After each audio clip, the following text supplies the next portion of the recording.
Tell us about your story getting into wine. How did that happen? Wide-eyed and stupid. We thought it can't be too much harder to make wine as it is to drink it. And boy, were we wrong. Contentious is the debate of, Canberra being the home of debate. What one person likes to the next can be very different. And good things come out of contention. And then you bring that together with character. So contentious character. Character is referring to the different soil types around the different vineyards. When we drink wine, we tend to talk about the characteristics of a wine. And of course, our different personalities bring different flavour into the debates. Assume that everybody will act with the same integrity as yourself, especially why would have I gone into a business partnership with somebody who wouldn't? But that was a lesson. From Canberra roots to rapid growth, Ben's journey proves lived experience is the ultimate tool for success. Really wanted to take away that traditional approach that I sort of touch on around having to be set within a vineyard, but actually being within those vibrant communities which are going to love and enjoy the product and the experiences that we offer. So that's really the essence and the heart of the urban winery concept. I try and treat people the way that I like to be treated myself. And I think that's just being a genuine human being. Look, I love life.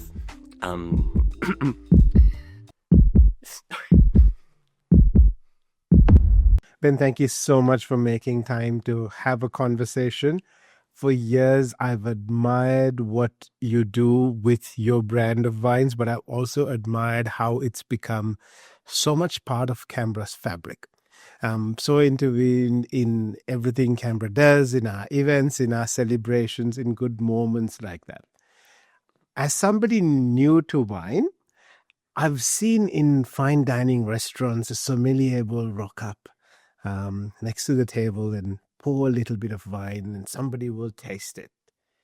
What's that all about? Is that mainly theatrics or is there some function to it? Yeah, certainly. Well, firstly, thanks for having me, Avon. It's a pleasure to be here.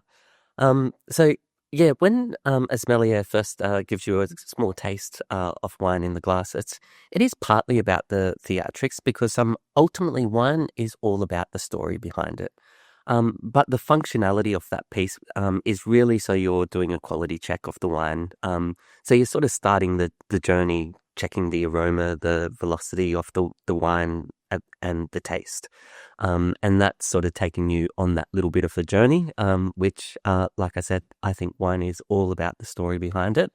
And so you're going to taste it a little bit before it's shared widely with your rest of your friends at the table.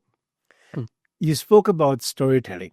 Tell us about your story getting into wine. How did that happen? Well, Jeremy, the winemaker of Contentious Character, I think he actually says it really well. Wide-eyed and stupid.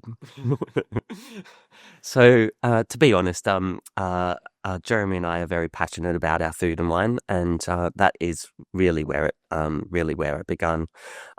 We thought it can't be too much harder to make wine as it is to drink it, and boy, were we wrong. Continue to love food and wine, and it's so special being part of this industry. I think there's very few industries that you can actually do something from start to end, from the growing to the making, to the production, retailing, wholesaling, consumption, and I find real enjoyment in that. With your perception of the industry before you got hands and legs and all of that into it, how has that perception changed? Oh, look, it's a very hard industry.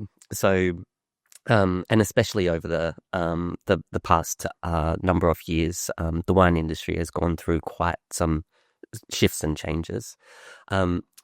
Looking from the outside, we always see the beauty of wine clothing on, and once we've gotten in, we've seen it all naked. And seeing the industry naked is very different to what you perceive from the outside of the romance of sitting around the table, chatting and drinking with friends.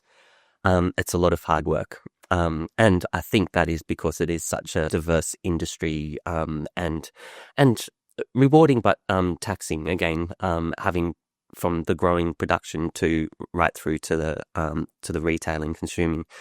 There's a lot of elements in that business. You normally see a lot of businesses sit within one little segment along that journey, and that's where the wine industry is not like that. So I've certainly widened my eyes to see that it is a lot tougher. But at the same time, the wine industry is it's a big family. People, wine and hospitality really love supporting each other just as much as consumers like you love supporting their local businesses. The industry is very much like that with each other for a whole. Of course, there's elements within that, like any industry, where people are a little bit different. But the Australian wine industry, I guess, it's made up from a lot of small operators, mum and dad owner operators, right through to your bigger corporates. And so you see sort of a very wide spectrum across the playing field. If there was one surprising fact that you discovered from your entry into the industry, entry into winemaking, what was that? Good question. I guess there's so many different elements. I haven't really thought of that before. It is. I'm not a stranger to marketing and sales. And a lot of my career has been built on that. The sale of alcohol is quite different in a way. It's I find our sales rep really need to believe in your product. There are a lot more relationship building processes around it versus, say, the property industry, which was very commercially driven. So very much around the commercial factors. And of course, you see a little bit of that in the industry.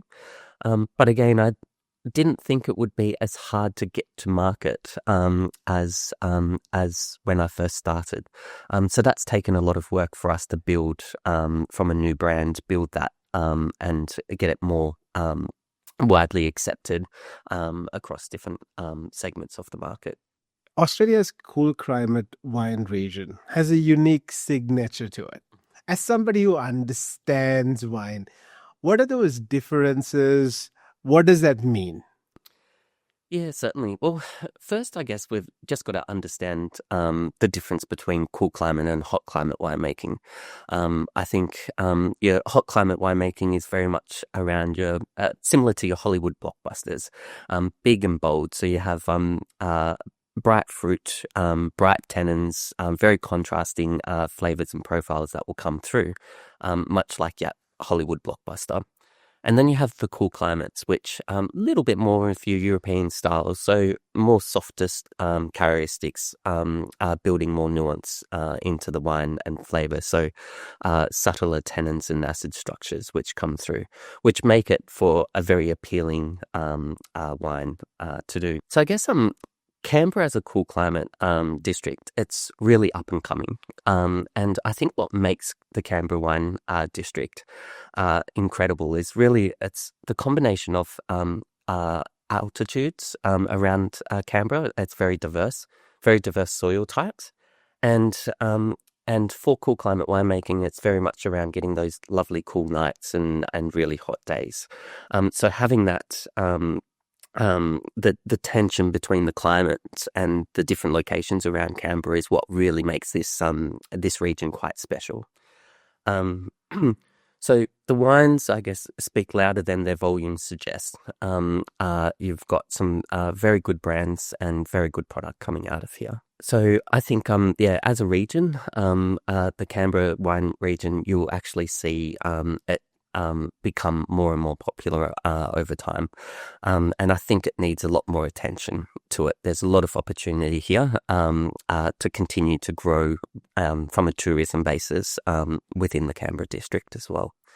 And I think we should be really proud, and not just as producers, but also consumers of what we've got on our doorstep. You've described your process as minimalist and sustainable. In an industry that measures success with volume and speed to market, how do those values make you stronger? Yeah, certainly. Well, look, I think like a lot of things, less is more.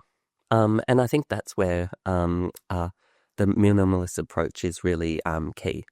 Um, for us, under our urban winery setting, we're quite different to your traditional. So we grow across multiple regions and multiple soil types and climates. And and by focusing on this minimum intervention winemaking, it's letting Jeremy express those vineyards through the wines. So and for us, as a consumer, I love going and trying different types of wines, different styles of Shiraz, different styles of Chardonnay, etc. Um, and and by taking that minimal approach, it really allows that to happen, and let the season and the vineyard do all the talking through the wines. And then, of course, then Jeremy gets to express himself through his winemaking techniques. And I guess restraint isn't just ethical and sustainability within winemaking. It's about maintaining integrity, and I think that's really important, and that's always at the core of what we're doing across our business. So if you think of that approach and you take that into the large corporates and looking at that volume that you sort of touched on, that process is basically flattened out, and you build a real consistent product. So and I'm not saying that's a bad thing. There's a place for that in every market, but that's not us. We think the power of what we do at Contentious Character is very much around the authenticity, not necessarily the volume. Given your experience with the product, but also you said sampling, seems like you enjoy a good drink. Tell me a little bit about, if it was you going through the Canberra seasons, how would you pair some of your favorite wines? Well, this one's a good question as well. I guess it's much like a chef. If you went to a restaurant and the chef wouldn't eat his own food or didn't enjoy food, you'd be worried. So I'm very much like that in the wine. I do enjoy a glass or two. But look, from pairings, I think pairings are they don't have to be too complicated. Most wines these days have really good descriptors on them. And I think it's the same as when you go in the kitchen and you start cooking and you start pulling different flavors together. When you're starting to pair, you're doing exactly that. So understanding the flavors of what the wine is going to portray, and from the aromas, the taste, if it's quite tannin or big in flavor or softer, whether it's got a sharp acid or a really dry finish versus a slightly sweet finish. And you think about all of those elements and what's going to work with it when it comes to food. I don't think you need to have too much of a traditional approach to what we're doing these days. We're living in such a multicultural world with so many beautiful cuisines and interpretations of styles, and you can really have that fun with the wine pairings as well. For instance, last night we worked with Pielago and Estate and did a wine dinner, and with Jeremy's got a 2 styles of Pinot Gris. We have our premium label and our statement wine. So the statement wines are all about being fun and approachable. And very the drinkability of it. So our Priscilla Queen of the Pinot Gris is a stainless steel fermented wine where you have nice crisp flavors, fresh and not too acidic or not too sharp. It has that nice finish to it. So it allows the fruit to display through the wine while still being a drier style. And then on the flip side of that, we've got more of a European style where we've actually barrel aged it in a blend of French and Hungarian oak and a blend of new and old oak.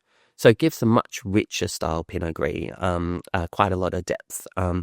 but you can sort of think a little bit more like your ripe pear notes coming through the wine versus those fresh, crisp notes. And as a result, they paired it with this beautiful scallop dish, which had just allowed the wine and the dish both be heroes. Not the wine didn't overtake the scallop dish. It had some little fresh pear in the puree, and it just really sort of played nicely with those flavor profiles. Having plenty of depth in the dish, but then also plenty of depth in the wine to complement it. And I think just thinking about those types of things when you're pairing is really, really quite good things to do. Mm. When you're thinking of organizing a wine dinner or something like that, from a brand perspective, from a wine perspective, what do you look at? Is it the quality of food that's on offer? Is it the style of food that's in offer? Is it the ability of the chef to work with you to understand, how the flavors work together? What are those important ingredients? Well, I guess it's a little bit like a really good conversation like what we're having now. It's all collaborations have to be worked on. And if you can have a collaborative approach going through anything, I think you're going to get great outcomes. So as a business, we don't necessarily pick based on, are they winning all the restaurant awards, etc., to pair with them or work with them. It's about going back to that authenticity that I talked about before. And I think having people within organizations that stride themselves on that authenticity, I think is really important. Being able to work with the chefs, it's, I think it's great, with our restaurant, for instance, and our chefs, they have their style and personality that shows through on the menu, as does all other Canberra food businesses, or national food businesses, I guess you could say. And being able to go in and be inspired by another team of chefs or restaurateurs, and play nicely with those, working together, pulling out what's going to actually complement the wines and coming up with a nice story that's going to build the wines and that food experience together is really nice. And I think that's the most important for me when looking to partner with other businesses to pull those really nice collaborations together. And I guess for us, that just doesn't stop at restaurants and bottle shops and so on. We do a lot of big external events and experiential activities. So this year we're really excited to be going back to Floriade after a 3-year break. And this year we've got so we're working with Bent Spoke and Underground Spirits, really representing the Canberra drinks and beverage scene to, and what we're actually doing this year is curating a beautiful wine and gin garden. So we've joined forces very closely with Underground Spirits to basically deliver an amazing experience, from cocktail high teas to curated wine tastings to just a beautiful setting to go in and have a glass of wine or a gin and tonic or one of our cocktails. And the cocktails are pretty exciting as well under this. We've been working together for quite some time. And we put a lot of work into building wine and spirit-based cocktails. So you don't see a lot of that really across the world. I haven't seen a lot where you're really playing with the flavor profile of the wine and the spirit to bring something a little bit more special. And this year we've got 2 new cocktails that we've delivered. One is using the Underground Shiraz gin. It's aged within our Shiraz barrels. So it's already a collaboration before it gets into the bottle. And that we've paired with our Rosé, Shelby Rosé. then we've made another cocktail that's on our Verdelho, which is just a really lovely celebration of spring that is enhanced by Underground Spirits, brand new Floriade gin that they've curated for this year.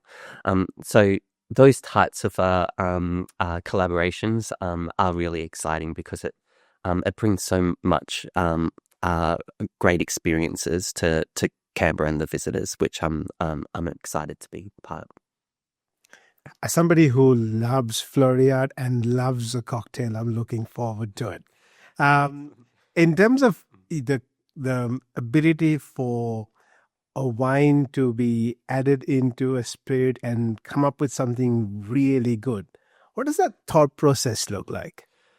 Well, you know how I was saying that I do enjoy a nice glass. Is it lots of experimentation? Like all good science experiments, there's a lot of trials that go with that. So tasting and mixing and tasting again and mixing again. So so it's a lot of fun when Claudia and I get together and start to play with that. And you don't always get it right.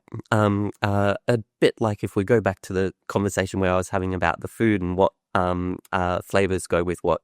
From a cooking perspective, you anticipate what it's going to come out with, but there's so many variations when you cook something. It can change in flavor. Once you add it with something else, it will change again. So cocktails are very much the same. And I think provided you're having fun while you're doing it, you'll end up finding something quite special at the end.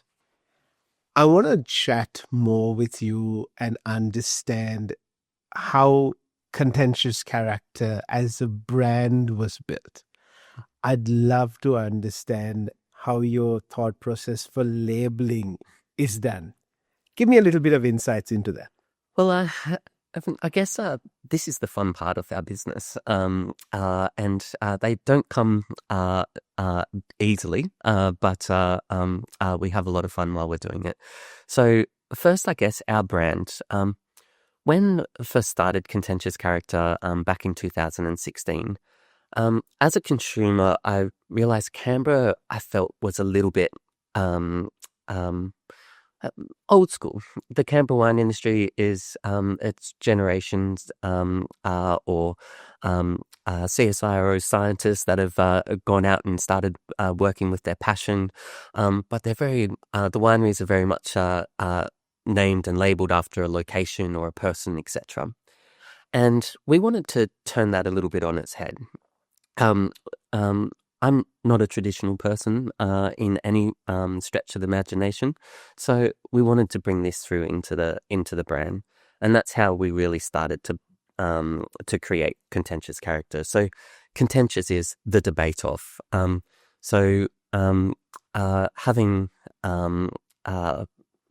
Canberra being the home of debate, what one person likes to the next can be very different. And good things come out of contention. So and then you bring that together with character. So Contentious Character. Character is referring to the different soil types around the different vineyards. When we drink wine, we tend to talk about the characteristics of a wine. And of course, our different personalities bring different flavor into the debates. And that's what Contentious Character is all about, creating that platform for discussion and enjoyment. And every brand that you build on, you need to build that authenticity through it, and that to get authenticity, you need to relate that back to the customers and bring them on the journey and that storytelling of that product as well. So with the labels, for instance, we do in many different ways. So we come up with a big library of fun names or labels that we enjoy and come across over the years. For instance, recently we launched this new Rosé here, and we decided to go out and create a competition to our market to see what our customers thought of calling our rosé. So this rosé is a Pinot Noir based rosé. We pick the grapes really early in the morning, press it straight off the skin, so you have very minimal skin contact, and so that you get some nice bright fruit flavors to start with, a nice bit of mid palate, not too thin in the style, but not sweet, but then not too sharp on the finish. So it just has that really drinkability factor to it. And so that was the brief. And we had a lot of people come in with a lot of really good and fun names. And we ended up landing on Shelby Rosé. And Shelby Rosé because we didn't know the story behind this label when we picked the wine, but it just resonated with me. And Shelby Rosé, there was back when I was working in Sydney, I was traveling a lot at the beginning of the week and the end of the week. So my work colleagues, we decided to do a Wednesday after work drinks. And we used to call it Rosé Wednesday. So we're halfway through the week, yay.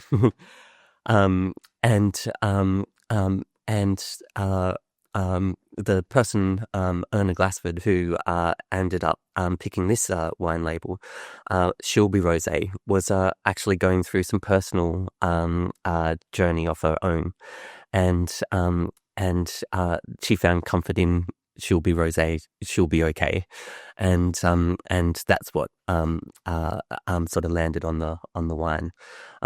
So yeah, we do lots of many different ways with our labeling, but generally it's all around starting with the wine or thinking about where you're going to or how you're going to enjoy the wine, and trying to build something fun. Might challenge your thought process, might challenge your humor at some stages, but they all help continue to build that authenticity around the product and wine. Speaking of challenging things, Simon Sinek broke the internet with "Start with Why." I think we need to challenge that and start with why, because that thought process that you just shared with me, the way you described the brand, the Contentious Character, the way you brought it back into place as to, the home of the Australian Parliament and the debate we have.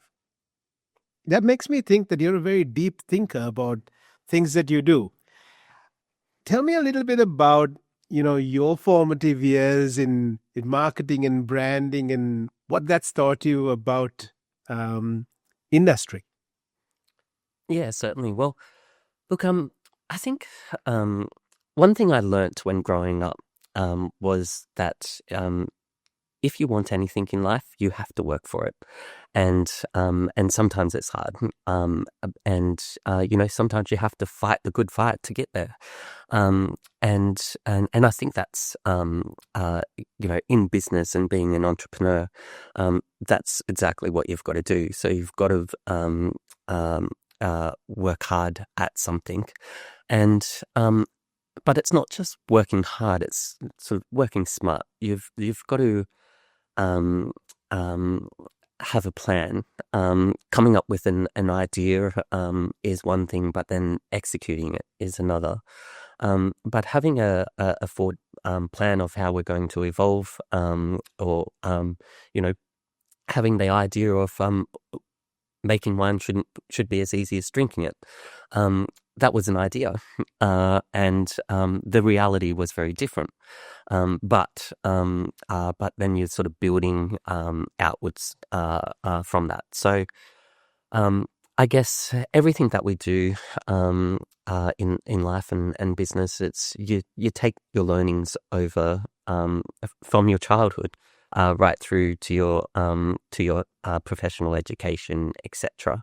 And it's bringing bits that resonate from those learnings that you then put into practice in the longer term. So I would say having my career in across property and working more on the other side to retailers like me now, from food businesses to product-based retailers, and seeing how you could support them and work with them, sort of I guess gave me some really sound lessons around business and what's going to make it tick.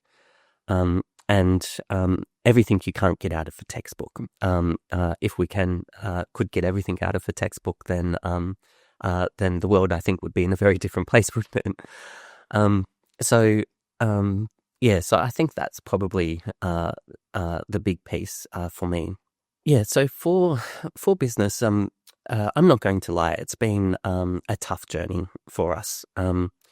Jeremy and I originally started with two business partners in our business, which ended up being a very toxic relationship, which forced our long-term plan to dramatically change. We had to rethink how we really wanted to do our business, and that certainly meant that it wasn't with those toxic behaviors. Me personally, I'm very much around ethical practices and building long-term relationships. And you treat people the way that you want to be treated, and so those behaviors didn't sit well with us, and we had to do something about that. So hence we made some big shifts and changes within our business recently, which also helped us be innovative around what we were doing, as we took our Contentious Character brand to the next level in creating what we now call an urban winery. So really sort of looking at bringing the product closer to the communities which enjoy our product. And that was sort of inspired by a trip that I had over in the UK. And in London, there was an urban winery where they would grow their grapes in France or Italy and then ship them into the centre of London, make their small batch product, and right in the heart where their consumer was. And traditionally, wineries are very much around the vineyard, so they're positioned where you need to travel out to. There's always the romance around the vineyard and the aspect of it, but at the end of the day, that's one small part of it. Yes, vineyards are very important. The fruit that we start with is very important, like I touched on before. But it's not everything. It's not the soul of what winemaking is all about. Winemaking is very much around the expression in that winemaking setting. So having different vineyards spread around Australia and New Zealand for us is very much around being able to bring different styles of product to market, and having Jeremy as the winemaker being able to express himself in different ways through those vineyards. So since we reinvented our business and brought it into that urban winery setting, that came out of a significant journey and a significant tension, which, to be honest, I wouldn't wish on anybody. But I took a lot of learnings out of that, and the resilience that we had to do in changing our business so significantly, on the back of the anti-dumping tariff laws of in China, which had a significant shift in the wine industry here in Australia, or was one of the catalysts, I would say, to shift the industry so far. COVID, as we all dealt with, which seems like a lifetime ago, but then the aftermath of COVID and the shift in the way consumers were spending and the cost of living crisis, etc. So on the back of that, we had to be so resilient to navigate all of those market challenges, whilst also dealing with a very significant internal dispute with our ex-business partners, which I'm very, very happy to call ex now. But that is the resilience, I guess, that I've built over my life from childhood right through my business and working career, I think is what enabled me to be nimble and think and change our strategy to best deal with not just market demands and needs and changes, but also significantly shifting our long-term vision for what Contentious Character was previously to what it is now.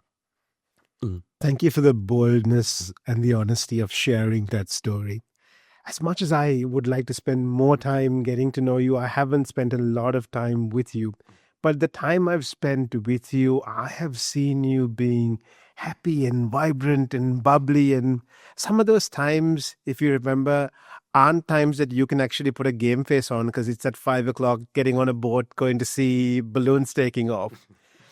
Where does that come from, Ben? Where does that ability to, deal with the stresses of business architecture, let's call it that, the laws and the changes of the market, but still be kind and nice and represent your brand? Where does that come from?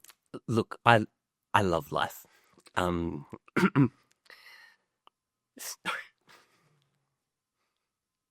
Look, I love friendships. I love connection. And I love life in general.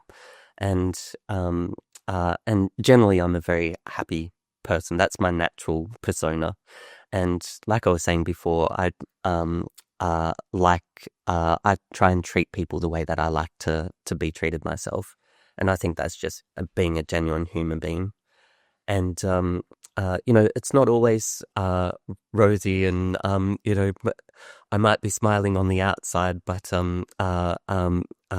very tense on the inside at different times. Business is hard. I sort of take myself back to my corporate days where you would rock up to work, you'd leave work, you'd get your paycheck at the end of the week, and you're passionate about what you did and passionate about the team that you had and you worked with. But the responsibility wasn't as high. In business, you have a lot more responsibility. You're always on. You never can turn off.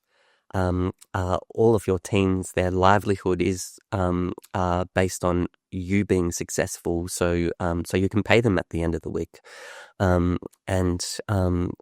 so sometimes things can be challenging, and I guess we all deal with things in different ways, and I think when I'm in those situations where things are difficult for me personally, being out and smiling and chatting and enjoyment is probably how I deal with that as well.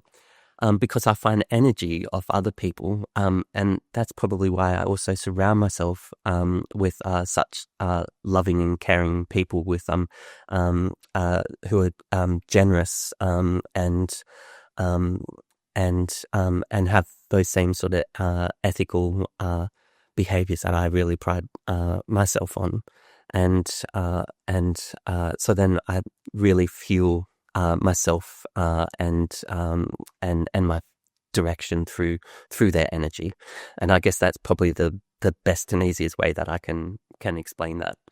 So sometimes how I look on the outside may not be how I'm feeling on the inside, but that's not any different to anybody else I know.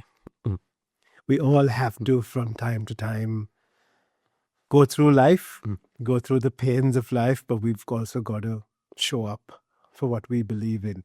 Speaking of what we believe in and things that you represented, you spoke of the Urban Winery. Before we even get into what the Urban Winery is and what it's represented, tell me about the journey. Yes, you saw this and you had the vision to have an urban winery. What was that planning process like? What was implementation like? What was that journey like? Certainly. Well, look, it started the original plan that I had for the urban concept was always part of our long-term business model. Different to how we ended up starting that, which I can touch on the journey in a tiny bit. But the concept was always around with Contentious Character. My long-term vision is to continue to grow it, so it doesn't become isn't just a Canberra brand; it's a Canberra-born brand. But putting these urban settings in other locations around Australia. And that's still part of my vision for Contentious Character. And so that's and really wanted to take away that traditional approach that I sort of touch on around having to be set within a vineyard, but actually being within those vibrant communities which are going to love and enjoy the product and the experiences that we offer. So that's really the essence and the heart of the urban winery concept. In how it all played out, came out of the evolution of us needing to make some significant business changes in the form of the internal dispute with our ex-business partners. And for us to do that, we had to actually be very nimble and quick. It wasn't a quick process to get to that decision making, but once we got there, we had to be very solution driven. And so, for instance, touching on business, we first started as we parted our ways in our vision, I guess, for what Contentious Character was. We then brought in an independent CFO into our business to help basically do a quality check to see if my vision and my strategy was right. So we pressure tested everything through that independent CFO, which solidified that what we were doing was absolutely right, and we should not change that strategy. The internal dispute continued and became very unfunctioning, could not communicate, could not agree on something. If we did agree on something, then the next day it was unagreed. A direction was set and then forcibly changed. And so that was very challenging within our business. So we brought in a mediator to help try and navigate these issues that we had. And which in hindsight I would have loved to have actually done earlier. And I think that's a big lesson of me for me in business is really you need to be identifying certain things. When you're very passionate and working in your own business, you put blinkers on certain things. There's certain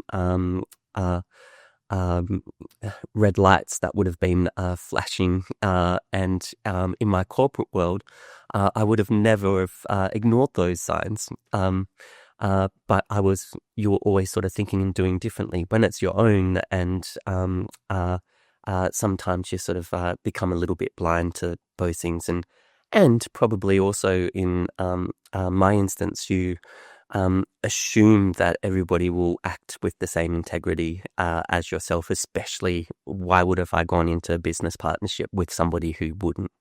But that was a lesson. So bringing in that the mediator to try and navigate this after an extensive period of agreeing a direction, unagreeing a direction, etc. Again, back in that sort of on that hamster wheel, we decided that there was no other option other than put our business into voluntary administration. And by doing that voluntary administration, it meant that we could then start to really shift and change some clauses within our or triggers within our shareholders agreement that could start to forcibly change that separation with our ex-business partners. voluntary administration is a very interesting game. Most people sort of look at it as an insolvency. But voluntary administrations, it's an administrative function. And in business, sometimes you need to be able to create levers to make significant shifts and changes. And that's what that did for us. And that allowed us to then take full ownership of Contentious Character and move on from what we began to realize was our early nightmare that we were dealing with. But in a voluntary administration, it also then brings other complications to how you operate. We were on a big growth trajectory. We were working with Oz Industry and doing export work in taking our product overseas. And as part of the, we had some working with grants and different departments. Now, as soon as the voluntary administration, we launched that actually impacted that work that we were doing, because those grants that we were in the midst of became unavailable. And I think that's possibly a big lesson of what I would also say around some of these grant programs, is that there potentially needs to be a real look at what is insolvency and what is an administrative function that a business may have to do. Because in our instance, where we were just having to, reinvent or rechange where we were going, maintaining business as usual would have been the best way to do that, but we weren't able to because of the guidelines and the rules around that, which is okay. It's to build protection in within those programs to ensure that funds are being spent in the right way. So I completely appreciate and understand what that is. So with the shift and changes from that, so then that's what then pushed us into the urban setting even quicker, because our business was structured in the way that we had the property that us individuals owned, and then we had the business, which then at that point we took full ownership of. But because of the environment that we were dealing with in that shareholder, there was no reasonable negotiation that could happen. So trying to operate a business on a land of a dysfunctional relationship was then impossible. And that's what really forced the move into the urban setting. It was our pivot, so to speak. But it was a pivot that was born off that long-term vision and strategy, but just reinvented. So what customers see at the moment when they come to Dairy Road to our urban winery is not what they will see in 5 or 10 years' time. At the moment, you have a beautiful environment, indoor and outdoor, that really let us express our food and wine of what we do. But long term, we're looking at bringing that and our winemaking together. That will actually start to bring more of that experiential side of and the connection back to our real urban philosophy around the production side of what we do as well. So that's part of that sort of journey that we sort of took, and I guess it goes back to our name, Contentious Character, very well, in that that good things do come from contention, and I think the urban winery concept of what we consumers now experience certainly came from that place. Your story is beautiful, and it just keeps reminding me of a Japanese teaching that happens for most business leaders, where they have some piece of pottery or china that they break in front of you, and you're meant to put it back together. But all of the creases get lined with either gold or some expensive minerals. When you look at it rebuilt, it's even better than the original product. And I think that's some of what, through your resilience, through your intelligence, what you've been through, you've rebuilt something really, really strong. What are you most proud of your urban winery? Look, I think I'm very proud of the way that it connects with our consumer. It becomes a destination or a home. So a customer said to me the other day, they love coming and visiting because every time they come, our team is so welcoming. They feel like they're part of the story themselves. And so having that connection and being able, that connection isn't easy to do. And you can't, it's not just about the marketing, it's not just about the product, it's not just about the service. Bringing all of that in an authentic way where a customer actually genuinely feels that is, I think that is what Contentious Character to me is now. And I think that's probably what I'm most proud about when you see and hear something like that, because that means that it's talked about the storytelling, for instance. Storytelling is very important to any business and brand, but without that connection that brings that person in an authentic way into it, the story is just a story. But seeing that depth through that customer and many of our customers makes me really proud. When you sit down at the location with your favorite glass of wine in hand, where everybody else has gone home, the staff have gone home, the customers have gone home, what does that tell you about you? What's that story?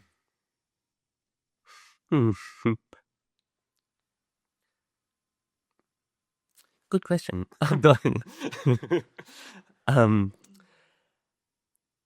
Yeah, look, it's sometimes you have proud moments of when you reflect on the journey and seeing where we've come, looking forward to my long-term vision and strategy for Contentious, and seeing how we're meeting that. And like I said, that's shifted and changed quite a lot over the past few years in particular. But that long-term strategy is still very much in our sight, and seeing the product and tasting the wine that we created is I couldn't be more proud of, and of course couldn't do it without the business community and my connections that I've built over the years, and of course the amazing team that we continue to evolve and build on as we grow. But then sometimes it's also lonely. In those moments where you're sitting and reflecting, in those moments that sometimes can be lonely, who inspires you?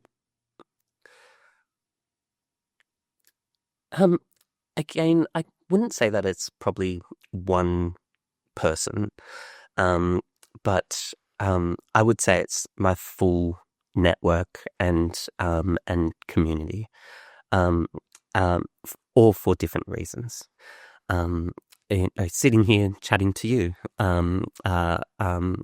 inspire me in different ways around how you're bringing stories to life in through this series, and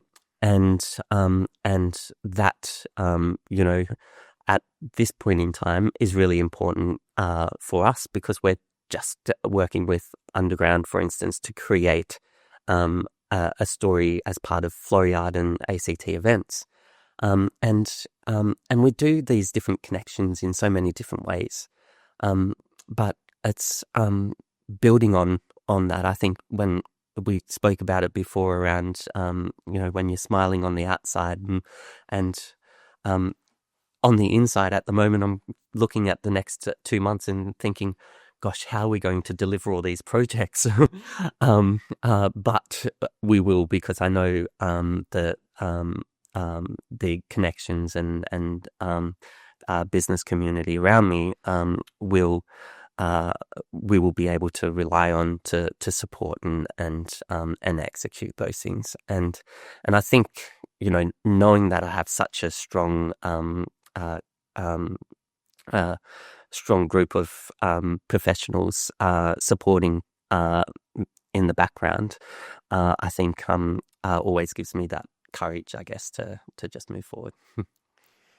Moving forward from your wine experience to helping as now a consumer, when you walk in to buy a bottle of wine, there are different labels and vintages and regions and amazing marketing psychology at play.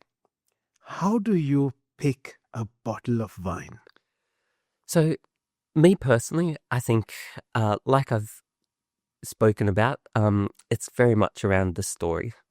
So, I think, sure, wine needs to be a great product, but when you're trying to choose it and you haven't tried it before, it might be the color, the label that is going to attract me to it at first, and create that little bit of curiosity inside me to then look at what the region is, where the grape variety is, start to imagine the smell and the aromas and the flavor that's going to come out of it when I open it up. So I start to build my own story from the story that the wine or the label, the marketing, the product, the region is telling me of where I choose. And for me, because I'm naturally quite a curious person, which I think is probably why I'm in business, because you have to be curious in business. And so when I'm going into a bottle shop or a restaurant and picking that wine, typically I wouldn't have had it before because I always like to try something new. And sometimes I pick wrong and I don't enjoy the wine. And I'm not saying it's a bad wine, it's just not for me. And because wine is very personable, what you like to what I like can be very different. But then a lot of times, but at least I've tried it, and I get enjoyment out of that. But yes, very much wine can be daunting to try and pick as a consumer because there is so many options out there. But I think if I give anybody advice, it would be a little bit curious and be fun and playful.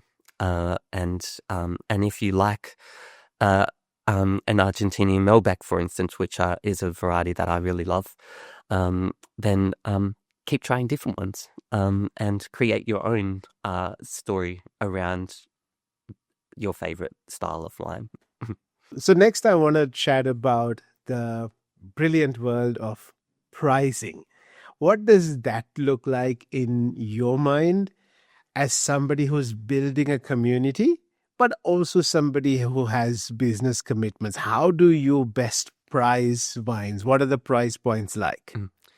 Well, pricing is always a tricky thing, isn't it? It's pricing is determined from so many different factors, whether it's supply and demand, cost of production, cost of product, etc. For us as a business, wineries are actually very expensive to run. And for example, if we look at two of our key product ranges, so our statement, which is our fun and playful, and our premium, which are a little bit more serious. If we look at those as two price points, so our statement wines retail for $29, where our premium wines retail for $45. Now, our statement wines, they will generally take 3 to 6 months from production to put in the bottle to on the shelf, mostly stainless steel fermented. In a winery, you wash the the tank out and keep reusing it as for the life of it. Some of our premium wines we actually barrel age. Now, we use generally a blend of French and Hungarian oak, and a 222 litre barrel will cost us about $3,000. And then you put the time in from when we pick the grapes to age that in the barrel. It will take anywhere from 12 to 24 months. So that product realistically isn't coming, you're not able to enjoy it up to 2, nearly 3 years from the time we pick the grapes. So the cost for us to do that is significant. And so the difference in the price from that 29 to 45, that's kind of what you're paying for.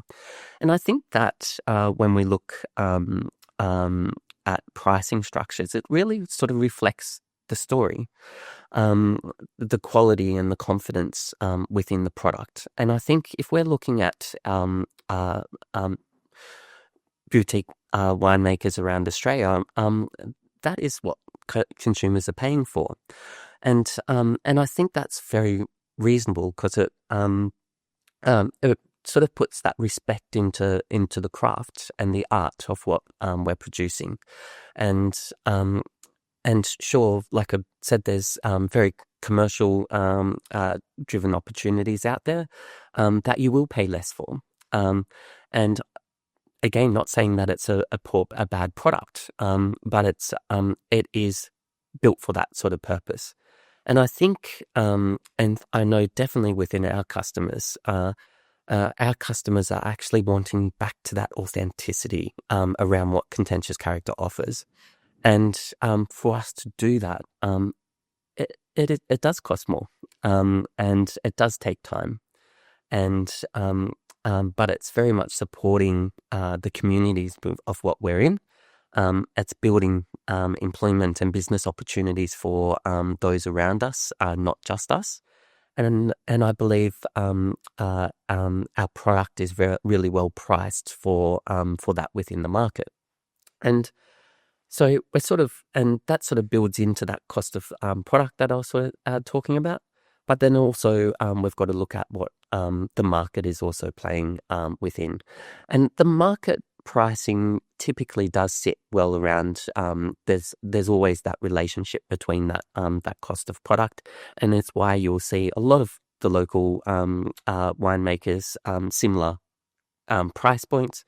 You do have certain premium products that will sit up higher, and some of those premium products are very much like the story that I told between our two ranges.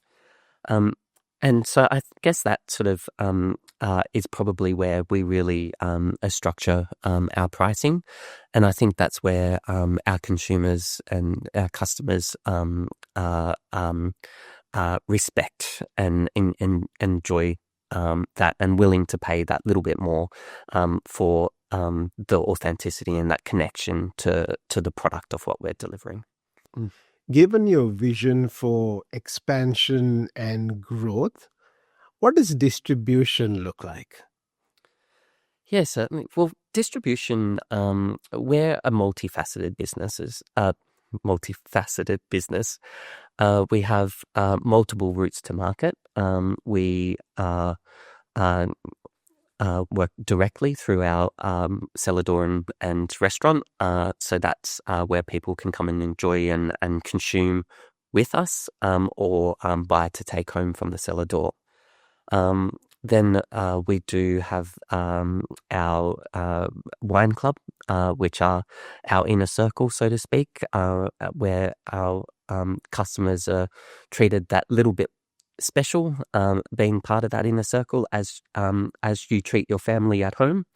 And we're continuing to grow that inner circle with what we do, and that's right around Australia now.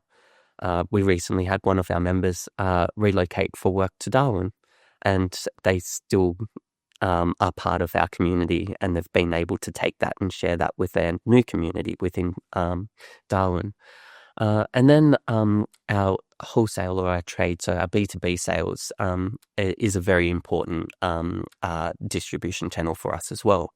And that's made up of many different types of businesses, from on-premise, such as your restaurants and bars, to your off-premise, such as your bottle shops, which are both national retailers and also smaller local operators.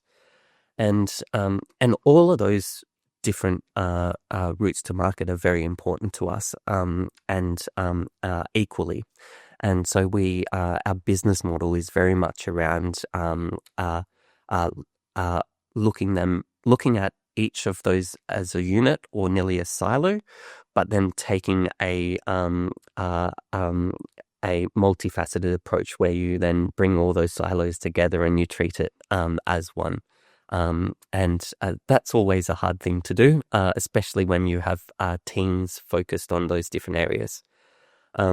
So as we continue to grow, we will and we are continuing to focus on growing those routes to market. But because we're not a traditional winery and we're not a traditional business within this space, we also take not as a traditional sales approach either. We are very much around those long-term partnerships. So it's not just about a transaction for us. It's about how we can add value to that other business and how we can support that through what we're doing. Hence why we do a lot of our sales through our internal teams that really live and breathe Contentious Character and what it's all about, and bringing those that ethos and the personality behind the brand to those stockists, whether it's or to the consumer. What's the most interesting distribution network or partnership that you've been able to establish in the last couple of years? Yeah, certainly. Well, one that I actually just missed out then was very much around our event partnerships. So we work very closely with a lot of organizations around being key partners. For example, this year was the first year we partnered with the National Folk Festival, and as their main wine provider. The Canberra Comedy Festival has been a partner of ours for many, many years, and working with the festival, which is a lot of fun, because we host a series that we've called the Contentious Debate, where we have a panel and work with the Canberra Comedy Festival to bring 6 hilarious comedians all fighting over a fun topic, and then working with the Canberra Comedy Festival to help bring our wine to all of the venues that they work with over the festival. And so those 2 examples, but one in the last couple of years is probably the new one again, where we've reignited through Events ACT and working with them on Floriade. I think that partnership for me is and route to market is very exciting, because it's not us doing it on our own. It's partnering with another prominent brand, Underground Spirits, through the activation that we're delivering at Floriade, and then also working alongside Ben Spoke. So 3 very prominent Canberra businesses in the beverage scene, and it's really exciting to be able to bring those things to life. Not to mention, while that one's really exciting for us and it's quite big and very different to what we've done in the past, we also find real enjoyment of how we can deliver that sort of scope event here in Canberra, whilst also working with a key partner of ours, Tulip Top Gardens. And the Roden family uh, um, have been, very passionate building the Tulip Top Garden. So it's a very large, one of, I think, the largest tulip gardens privately ran and owned. But working with a partnership like that with another family who are so passionate and genuine, it's just a match made in heaven. And I find so much energy working with other business and connections like that, which we've had the pleasure of working with for the past 4 or so years, and we'll continue to work with them as long as they will have us. But I think it's a little bit of a roundabout way of answering your question, I think, Avon. But I think for me, the Floriade ACT event and the example of Tulip Top Gardens are probably two exciting partnerships and projects for me, because they're very different in their style and the relationship and how we work together, but they both complement each other in what we're doing as a business to help put our product front and center to engage with as many new and existing customers as possible in different ways. I'd love to pick a little bit more on the wine club or your inner circle. What does that look like? What is that experience for somebody who's aspiring to be part of your wine club? What does that experience look like? Well, I guess the first thing, being an owner-operator, and while we have a nice team around us that help pull all that together, being an owner-operator, it's actually, Inner Circle, I think, is a really good way of looking at our wine club, because it is about getting to know us in not just about the wine, but also being part of the journey, being part of the story, so being part of that sort of journey. So our wine club is designed, and it took us quite a while to curate our wine club, because I guess it starts back from me as a consumer. Being part of a wine club, generally, I would go to a vineyard, love the wines. I'd sign up, and then I get a box of wine delivered to me however frequently I want. But one of the things I really didn't like about that was I still had no choice. And like I was saying before, well, if we look at both your taste and my taste in wine, you like something a little bit more sweeter profile. I like something a little bit more dry, maybe a little bit like my personality. I'm not sure. But being able to choose the wine, but also have some education around that. So our wine club, all of our members get a login to their so they can see what they've had in the past, whether they've been dining with us and drinking it, or whether they've taken it home. So having that digital system that allows that to happen is really critical from a business perspective, but then also from a usability.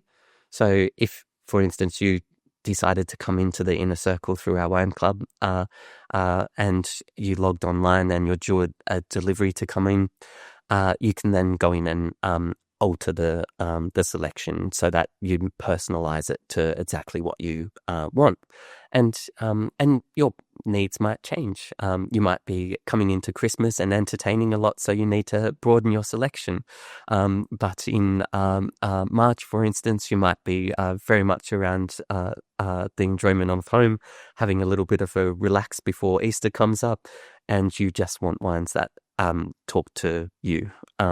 So that wine club and that flexibility was really important. And so that's how we've sort of started to curate the platform.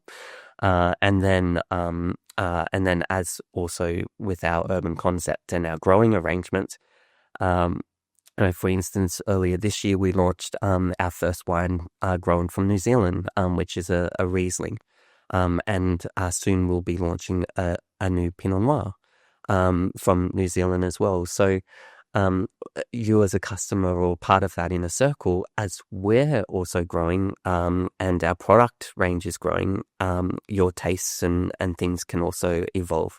So being able to be flexible and have what you want when you want it at the best possible pricing, the best value for you, and the easy and convenient. So whether you're living in Darwin, Tasmania, or here in Canberra, you can easily just have it delivered to your door. With our inner circle, it's not just about the wine though. It's also about the community and building that connection. So they're first to know of everything that we're doing, whether it's us doing it within our premise and space, such as a number of our events, or working with our other business community, such as the Canberra Comedy Festival, for instance. That debate series that I was talking about that we do at Dairy Road throughout the year, we do a really big show at the Street Theatre in Canberra. So being part of that inner circle, you're actually part of everything that we're doing and have the opportunity to pick and choose and participate in what's of interest to you. So again, it's not just about the wines. It's about that enjoyment, the entertainment, and everything that we do across all parts of our business. In your responses, I get a strong systemness approach. You care about systems. You care about delivering value to your consumers. Knowing the story as well as you know about Contentious Character, what does your digital marketing look like, and what are you trying to communicate to your customers? Yeah, certainly. Well, I guess it's possibly a better question for my marketing manager, Isaac. So I hope he, if when he listens to this, I'm giving it justice. But look, I think for us, we're very much around trying to bring you into the into Contentious Character. So through our marketing strategies, it's very much around, well, ultimately, of course, there's the strategy of retention within our existing consumer base, and also acquisition. So finding new people or talking to more and more new people that may not have had the luck to experience our brand so far. And so through our marketing strategies, they're all about trying to maintain that authenticity and highlight all parts of our business. Like I was saying, the multifacets of our business, consumers and our customers can also enjoy those. Whether you're coming to us in Dairy Road to celebrate a birthday and enjoy the amazing food that our team of chefs deliver, or whether it's just coming and having a cheeky Rosé Wednesday. Through our strategy is very much around how we continue to communicate that to our customers so that they can feel part of what we're doing. But then also feel part of what we're doing with our partners. So through our marketing channels, it's not just about what we're doing, but also what our partners are doing with us as well, or how we're working with them. So when we're doing the wine dinner with one of our supporting restaurants, for instance, as an example, we work with Parliament House during Enlighten to launch our brand new Prosecco, which we called Bubbly Smugglers, to be a bit playful on Tony Abbott, I guess. Given that it was coming into an election year, we thought it was quite apt. But working with the team at Parliament House in their culinary space to deliver their wine dinner that they did in the members' room, being part of our everyday marketing, that's something that's really important to us as well, because it's not just about our digital community. It's also about their digital community and how we're bringing that together to collaborate, I guess, and show the essence of who we are and what we're all about. Very keen to understand. There's a movement I hear around a lot of support for Australian made products, Australian owned brands. In your industry, in your space, are you seeing that movement, and does that movement have enough momentum to support your business? That question, I guess, is pretty broad for us in our business because we sort of very much pride ourselves that we are a local Canberra business, which we are, but with international personality. And that touches through our urban winery concept, where we're bringing all those different personalities from the different vineyards and bringing it into Canberra to where Jeremy gets to play on that essential.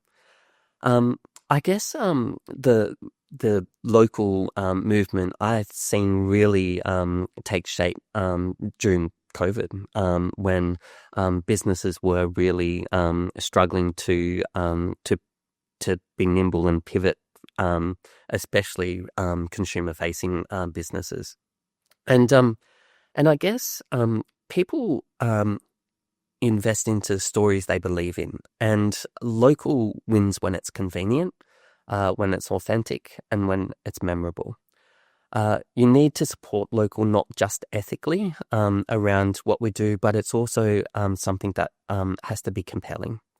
And for us as a business, we are certainly seeing that movement within Canberra. And but I kind of, for me, look at the local movement as twofold. One, it's around the consumers that live here and they want to continue to support their local businesses and brands and products. But it's also about when you're traveling and you're going into another local community, and you as a consumer want to engulf yourself in that experience and support that local.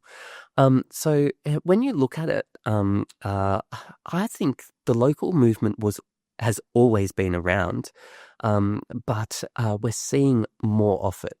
And in a way, I sort of take it back to I love travel, and I don't get a lot of time to go traveling, but when I do, I really engulf myself in it. And I take myself back to a road trip that I did around Italy. And as I was on this road trip, I was unlike Australia, where you've got to travel hours to go from one city to the next. And the cities will have their different personalities and the different precincts. But Australia is very much, you have your different interests when you go into that. So the Melbourne food scene, you see a little bit different to the Sydney food scene. But you have some common threads throughout that. In the wine industry, you see from different regions, you have very much the very noticeable hot climate to cool climate, but then as you go, different soil types, etc., start to play on that place. But when I was in Italy, you only had to go 15 minutes down the road, and it was like you were stepping into a completely different experience through the food and wine. And I really sort of loved that, engulfed myself into it. And everywhere I went, I tried to get that authentic, what's that authentic part of this city, or what creates the vibrancy of so for instance, Lucca was one of my absolute favorite spots, which is one of the oldest walled cities in Italy, and it was a friend who lives in Viareggio, which is by the sea there, took us to Lucca, where we dined in her friend's art gallery, and we first had drinks in the courtyard with the sound of the cathedral behind us, where there was opera being sung.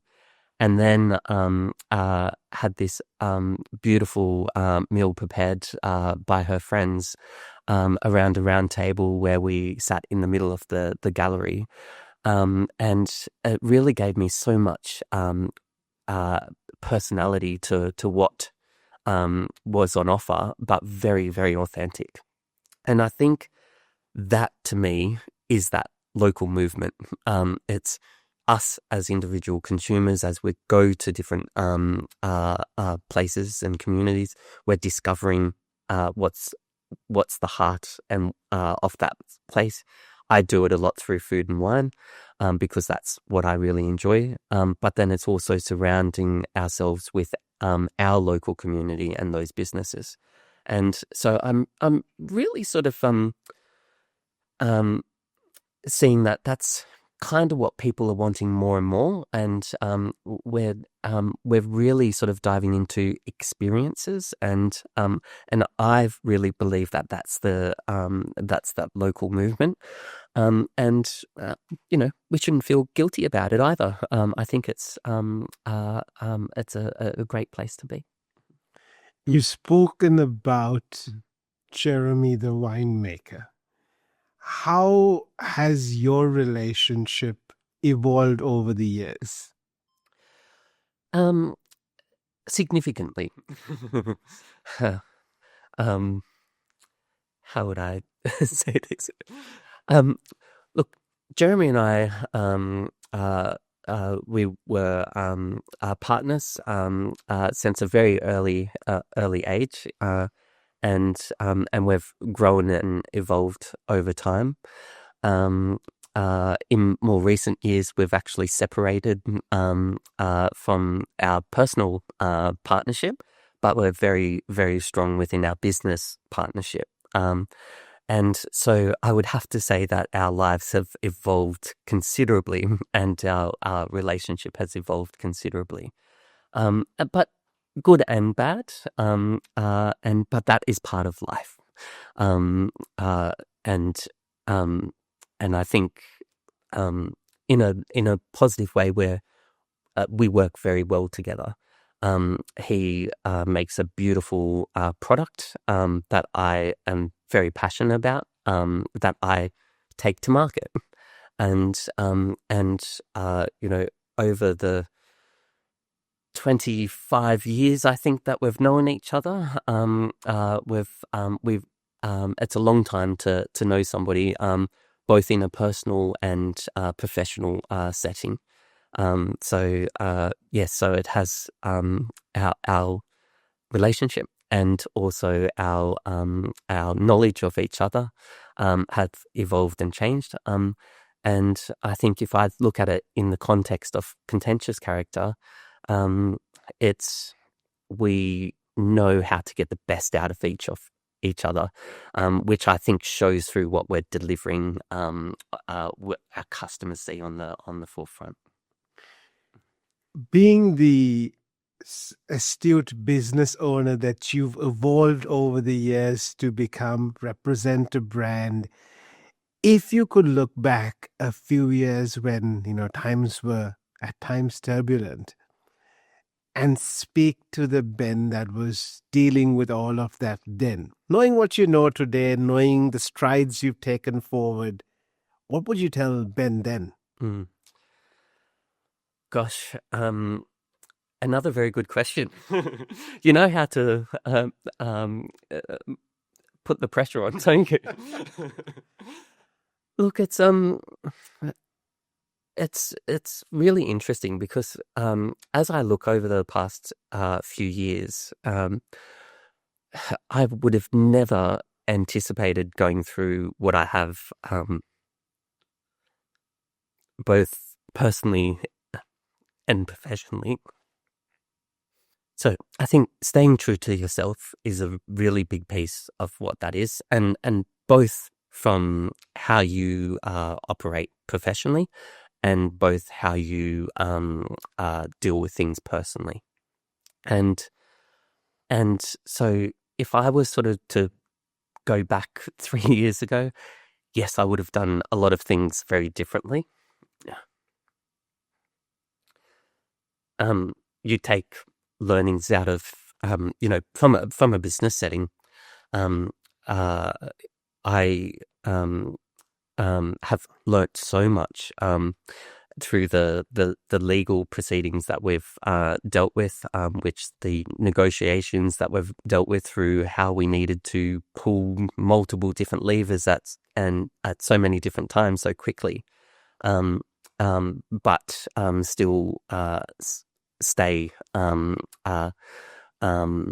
focused on the deliverables, the outcomes that we needed to. And I think I had this conversation with a professional contact of mine who I very value his opinions, and there was at one time like, I have no idea what I'm doing. I don't know why. I keep fighting for my vision. And he said,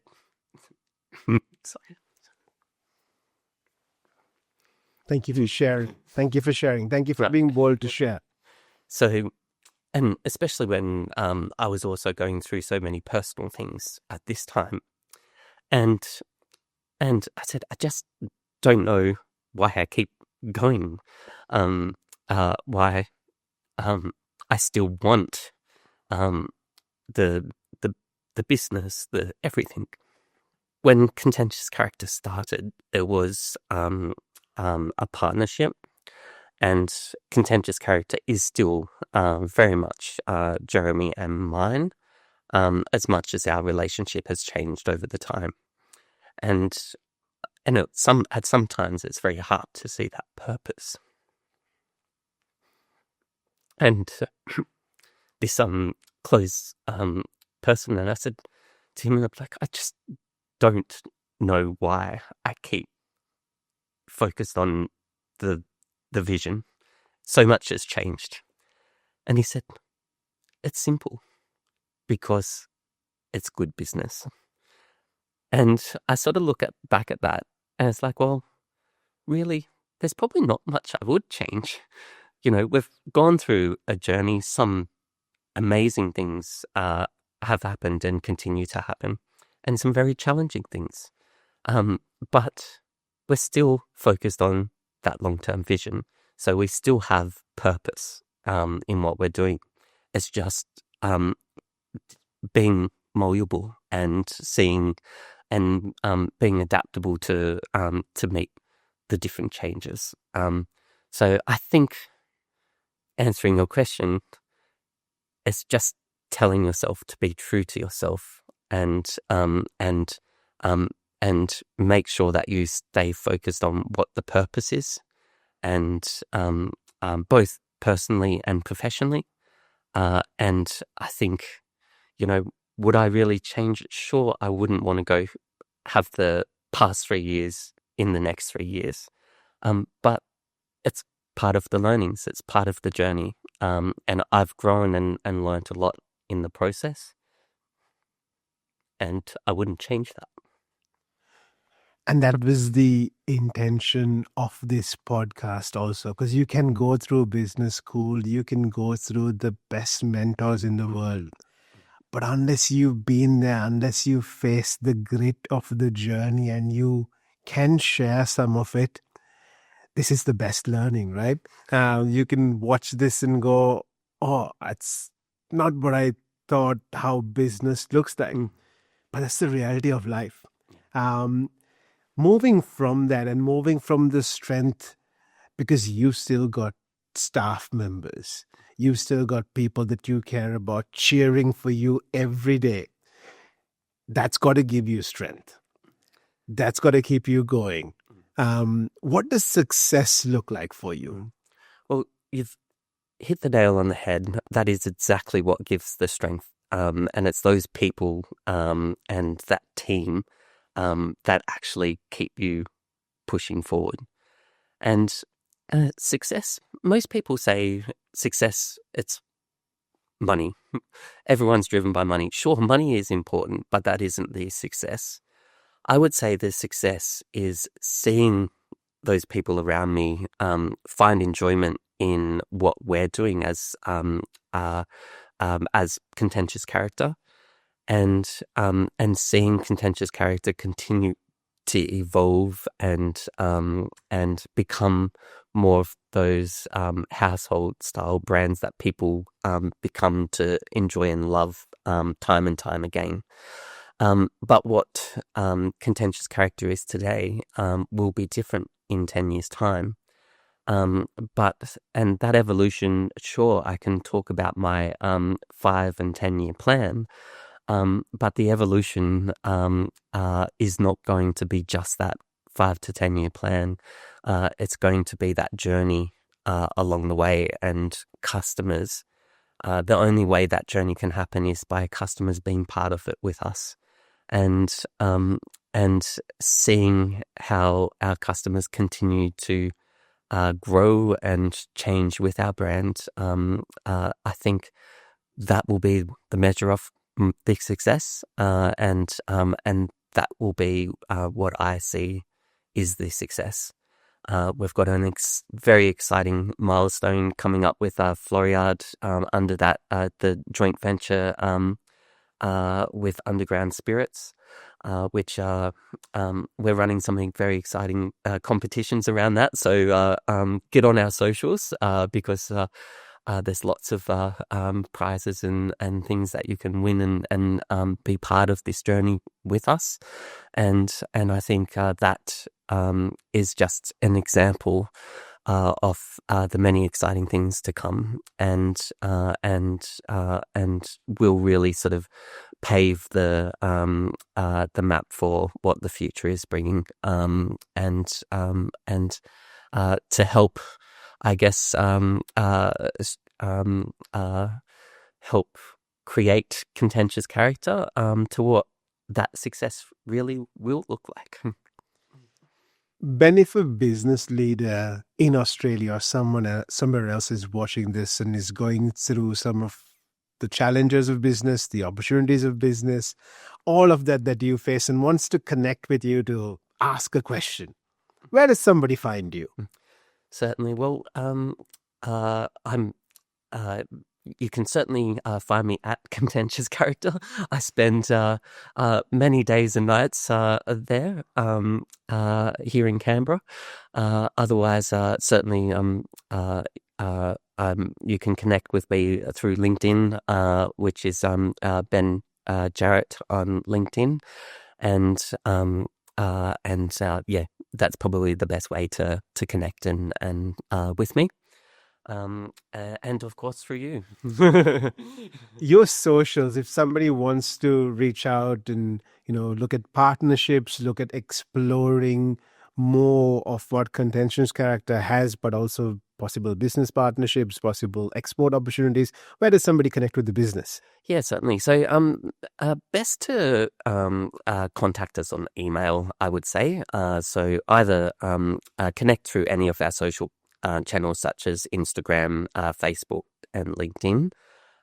But if you email marketing@contentiouscharacter.com.au, that will go directly through to my team, and then we would pick it up. And we're very much like partnering with other businesses in many different ways, and being creative. There's so many opportunities out there, and there's so many passionate business operators out there and business owners that I would love to work with in many different ways.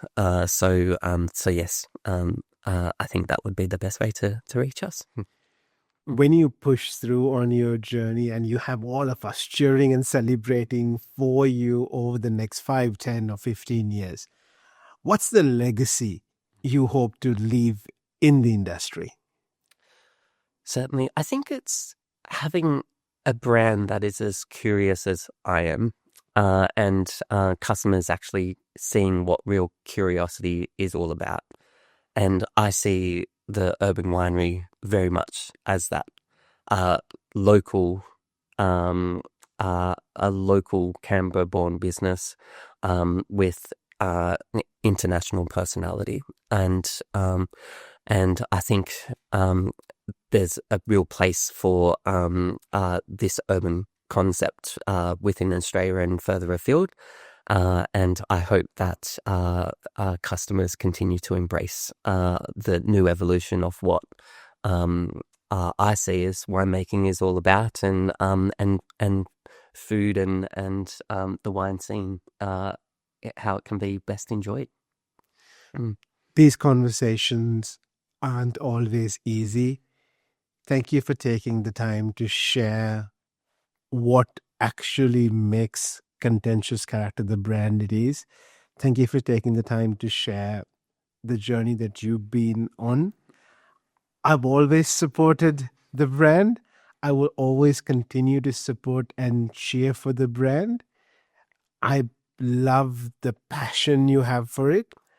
Obstacles, you are an intelligent operator. You know obstacles don't stop, but I hope you believe that obstacles will only make you stronger and make that vision coming to life even that little more sweeter. Even though you might not always like sweet wines, that's my hope for the brand, and I hope things work out as you wish, according to your vision, knowing that things can always change, things can always evolve, things can like life evolves.